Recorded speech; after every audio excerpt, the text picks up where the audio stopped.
आज पूरे देश के साथ साथ दिल्ली में भी मुहर्रम का शोक मनाया जा रहा है। इमाम हुसैन के मानने वाले आज सड़कों पर जुलूस निकालकर उनका मातम कर रहे हैं। करीब 1400 साल पहले आज ही के दिन इराक के करबला में मुसलमानों के पैगंबर हजरत मोहम्मद साहब के नवासे इमाम हुसैन और उनके 71 साथियों को बड़ी ही बेरहमी से कत्ल कर दिया गया था।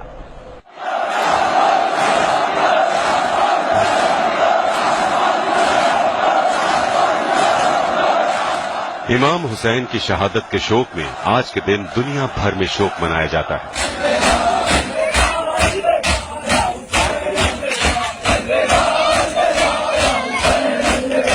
इमाम हुसैन मुसलमानों के पैगंबर मोहम्मद साहब के नवासे थे, जो करबला की जंग में अपने 71 साथियों के साथ शहीद हुए। मुहर्रम क्या है और इसे क्यों मनाया जाता है, इसके लिए हमें तारीख के उस हिस्से में जाना होगा जब मोहम्मद साहब की मौत के बाद इस्लाम में खिलाफत का दौर आया, यानी खलीफा का राज था।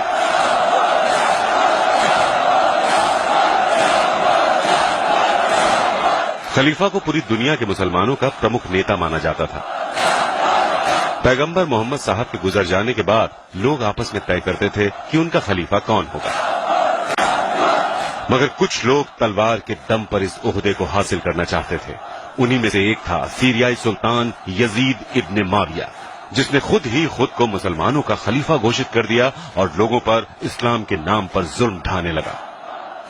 और जब इमाम हुसैन ने इसका विरोध किया तो यजीद ने फरमान जारी करके पैगंबर मोहम्मद साहब के नवासे पर समर्थन और रजामंदी का दबाव बनाया और कहा, अगर हुसैन राजी न हुए तो उनका सिर कलम कर दिया जाएगा।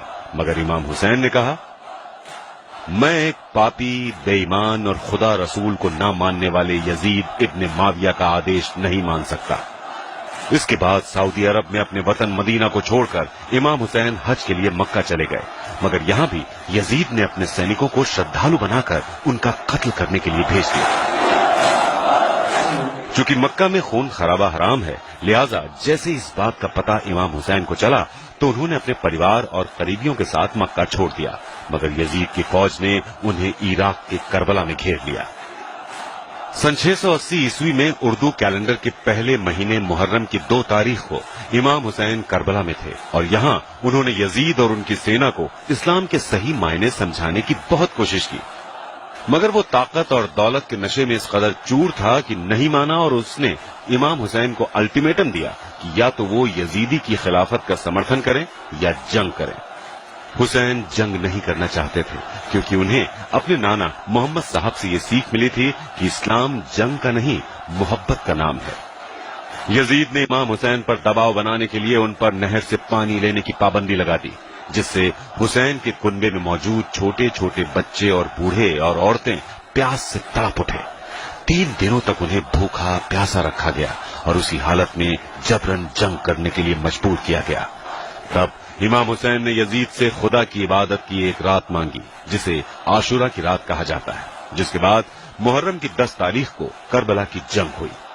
एक तरफ यजीद की करीब 1 लाख की फौज थी तो वहीं दूसरी तरफ इमाम हुसैन के कुनबे में सिर्फ 72 ऐसे लोग थे जो जंग में शामिल हो सकते थे। बाकी या तो महिलाएं थीं, बच्चे थे या बीमार थे। इमाम हुसैन और उनके तमाम 71 साथियों को बड़ी बेरहमी से कत्ल करके उनके सरों को जिस्म से अलग कर दिया गया।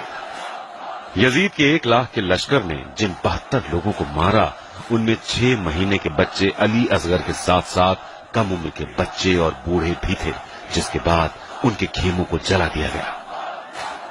इमाम हुसैन ने खुशी खुशी अपने परिवार को इस्लाम की राह पर कुर्बान कर दिया ताकि दुनिया को यह संदेश जा सके कि इस्लाम तलवार की नोक पर नहीं बल्कि अमन के संदेश की बदौलत है। मगर आज उसी इस्लाम को अबू बकर al Baghdadi, Hafiz Saeed, Osama bin Laden जैसे लोग और आतंकी संगठन बदनाम करने की कोशिश कर रहे हैं। हुसैन और उनके 71 साथी मरकर भी अमर हो गए। आज भी उनके अहिंसा के संदेश की मिसाल पूरी दुनिया देती है। मैंने इमाम हुसैन से सीखा कि मजलूम होते हुए भी किस तरह जीत हासिल की जा सकती है। इस्लाम की बढ़ोतरी तलवार पर निर्भर नहीं करती बल्कि हुसैन के बलिदान का एक नतीजा है। इंसाफ और सच्चाई को जिंदा रखने के लिए फौजों या हथियारों की जरूरत नहीं होती है, कुर्बानियां देकर भी जीत हासिल की जा सकती है, जैसे कि इमाम हुसैन ने करबला में किया। امام حسین کی قربانی تمام گروہوں اور سارے سماج کے لیے ہے، اور یہ قربانی انسانیت کی بھلائی کی ایک انمول مثال ہے۔ امام حسین کی قربانی کسی ایک ملک یا قوم تک سیمت نہیں ہے، بلکہ یہ لوگوں میں بھائی چارے کا ایک اسیمت راج ہے۔ اگرچہ امام حسین نے صدیوں پہلے اپنی شہادت دی، لیکن ان کی پاک روح آج بھی لوگوں کے دلوں پر راج کرتی ہے۔ امام حسین اور ان کے ساتھیوں پر ہوئی زیادتیوں کے غم کو منانے کے لیے یوں تو ہر مذہب کے لوگ شریک ہوتے ہیں، جن میں بچے، بوڑھے، جوان اور عورتیں سبھی شامل ہوتے ہیں۔ اس جلوس میں عاشورے کے دن کی یاد میں تعزیے اور علم نکالے جاتے ہیں۔ کربلا آج بھی حسین کے ماننے والوں کا سب سے بڑا تیرتھ استھل ہے، جہاں محرم اور اربعین میں کروڑوں کی تعداد میں زائرین آتے ہیں۔ بیورو رپورٹ، دلی آج تک۔